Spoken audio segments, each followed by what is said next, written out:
Hello everyone, Dom here, and in this video I'm going to show you how to make your synths pop, how to make them fuller, how to make them stand out using just the channel strip in Cubase. Let's get started.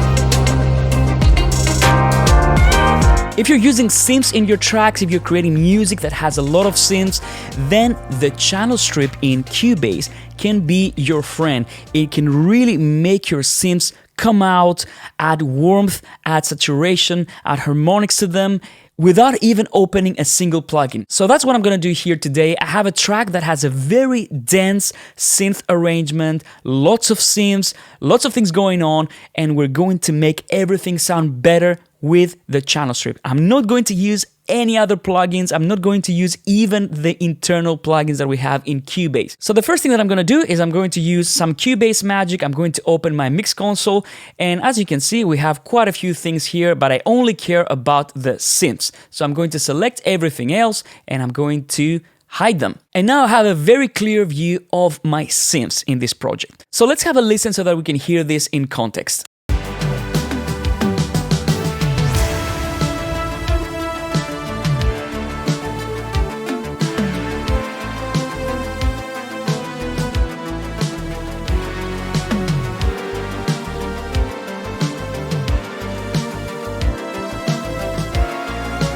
So, as you can see, many different sounds, many different elements. First, let's start with something that's very important, and that's the bass. The bass is this one, and let's have a listen and see how it sounds on its own.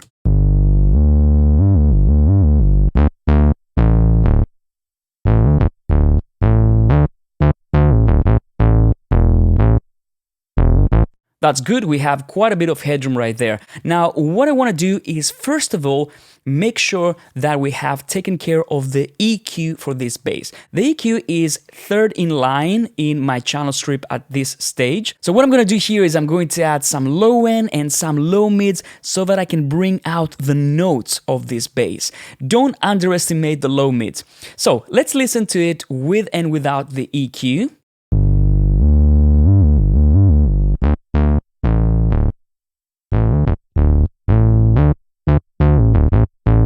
And you know what I'm going to do? I'm going to even find my kick drum here, and I'm going to listen to it against the kick drum.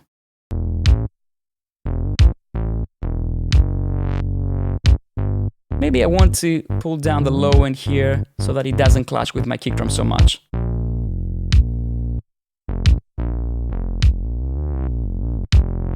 Nice. Now, the other thing that I want to do is I want to go to my channel strip and add a tiny bit of compression. Now, this bass has a little bit of attack, but in general, it's a Moog bass and it's not too dynamic, but I'm going to add the compressor here in Cubase to add a little bit of color, to add some oomph to this bass. So what I'm going to do is I'm going to turn on my bass and I'm going to use the tube compressor. Let's hit E, and I can see the interface in all its glory. So what I'm going to do here is I'm going to have like a relatively fast release. I'm going to open the attack a little bit so that I let these nice attacks come through. And then I'm going to start setting my compression levels. Let's hear.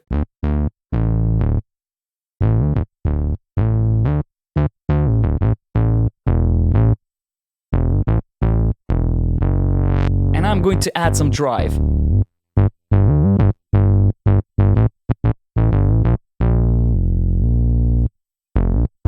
So what this does is it makes this bass more dense, it makes it a little bit more compact.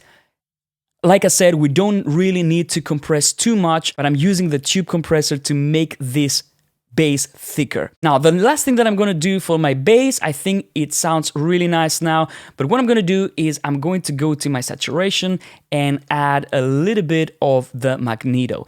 And this is a great tape saturation, tape emulation module that we have in the channel strip. So I'm going to play it in the context of the mix, and I'm going to adjust accordingly.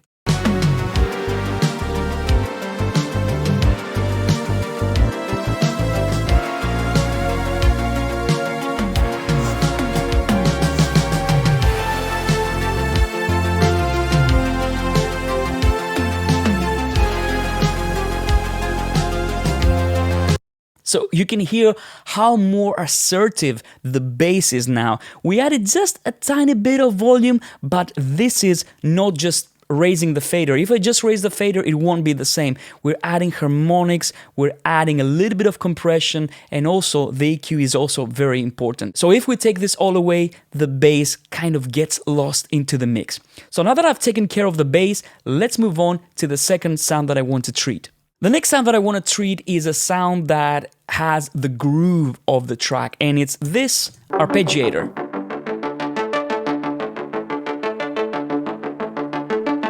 So again, without opening any other plugins, I'm going to do all the work in the channel strip. So what do I want about this synth? So what is this element of this synth that makes it work in the arrangement? It's the groove, it's the drive of the arpeggiator. So I want to enhance this. How can I do this? First of all, I'm going to activate an EQ. Let's listen. And then I'm going to use a low cut filter. Very, very important. That's all in the channel settings, okay? So what I'm gonna do in this case is I'm going to go to my tools here and activate the envelope shaper. Now the envelope shaper allows me to enhance the attack of a track and also shape the sustain of a track. In this case, I want to enhance the attack. So let's try it out.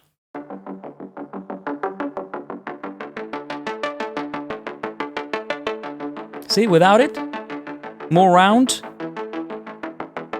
sharper. And I'm going to also add the tube saturation in this case. This gives us the sound of the tubes straight into the channel strip, straight into our mix console. Gonna take away some of the high end. And now I'm going to listen in context and adjust my output level. Let's have a listen.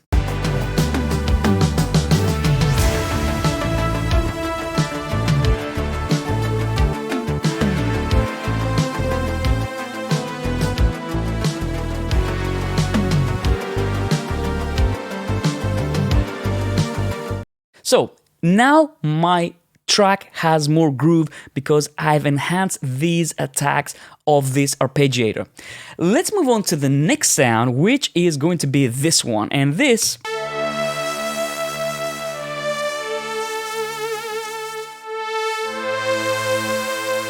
is my melody, so I want this sound to come out. I want this to be warm. I want this sound to really, really blend well with the other elements. And I'm going to treat this the way I would treat a vocal in this case. So what am I going to do? I'm going to go here, go to my channel strip. First of all, let's add some low cut. And I'm going to see how it sounds in the context of the song first. And I'm going to adjust my EQ accordingly.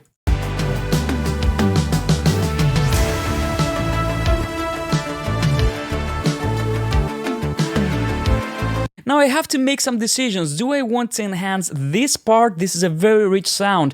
Do I want to enhance the high frequencies or the mid-range? The way that I've created this arrangement, this sound is supposed to be the mid-range, the vocal, okay? So I'm going to enhance this section. Let's have a listen. I don't want this part. And I'm going to make it a little bit smoother. I'm going to show you in a second how. So next we're going to the channel strip and I'm going to use the tube compressor again. Again, this is a compressor that I would use for vocals. This is an opto style compressor, so it's really smooth, really creamy. Let's have a listen.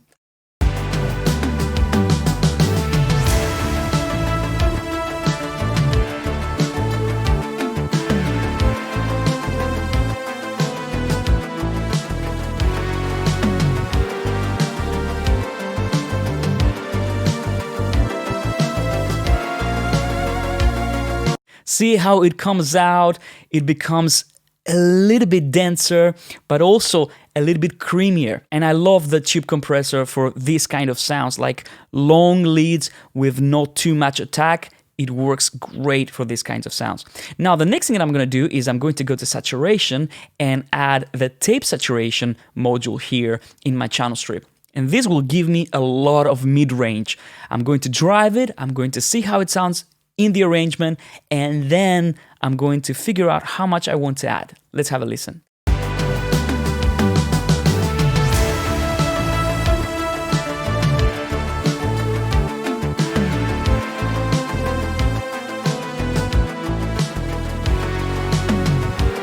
And with this module, I'm killing two birds in one stone. I can just use this filter here to take away some of this fizzy top end that I didn't like before.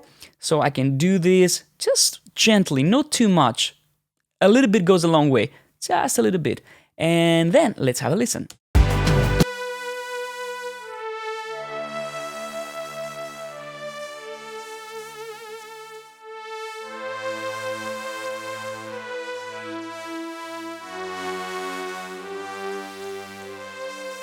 And that's what I love about the channel strip. It immediately gives you this perception of an analog sound.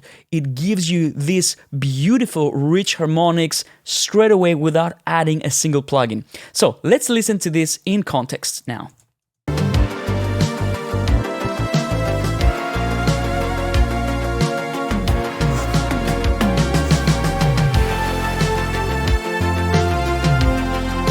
And the last sound that I'm going to treat is this one. This is a sound inspired by Stranger Things. Let's have a listen.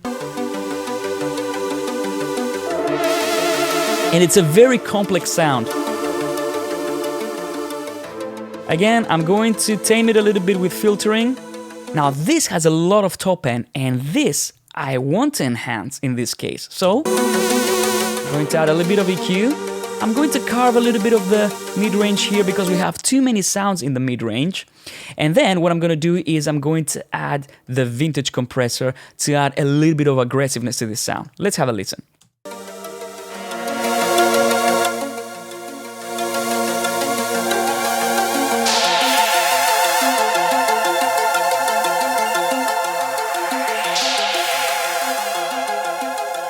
And I'm using the vintage compressor because it has a lot of attack, and I want to make sure that this sound is tamed because there are too many elements going on in there. So I'm good with that, and I'm going to add the magneto here as well. Let's have a listen.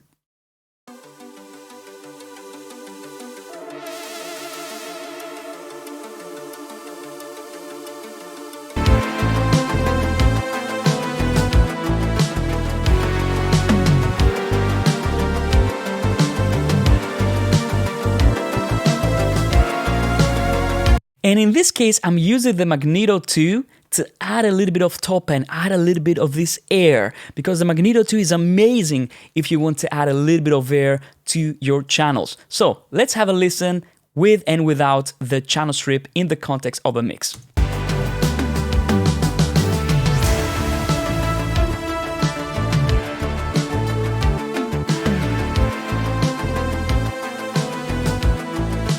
So as you can see, we removed the channel strip and the excitement of the mix is just gone.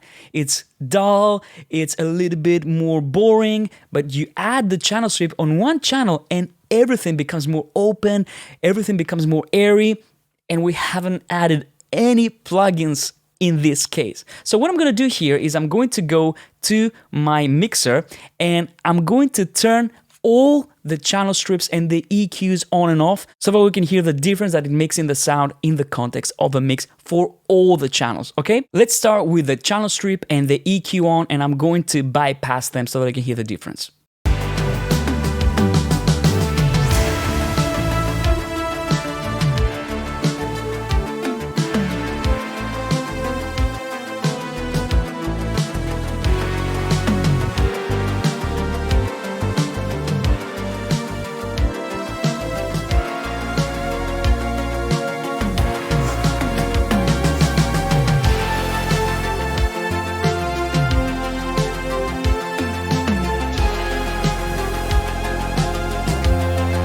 And if you pay attention to the meters here, you will see we don't add too much volume.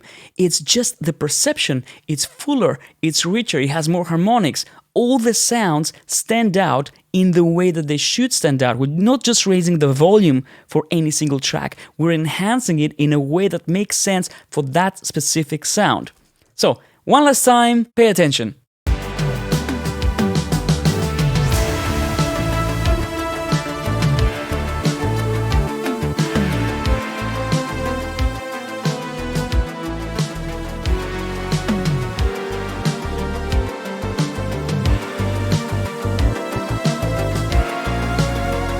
So it's way, way fuller.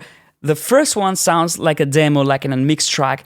Here, we're already getting to the final sound. So this is how you can use the channel strip to make your synths pop, to make them fuller, to make them bigger, to make them sit amazingly well in a mix. And all that without sacrificing a single insert plugin slot. So I hope you enjoyed this video. I hope you have lots of fun using the channel strip, and I'll see you in the next one. Bye bye.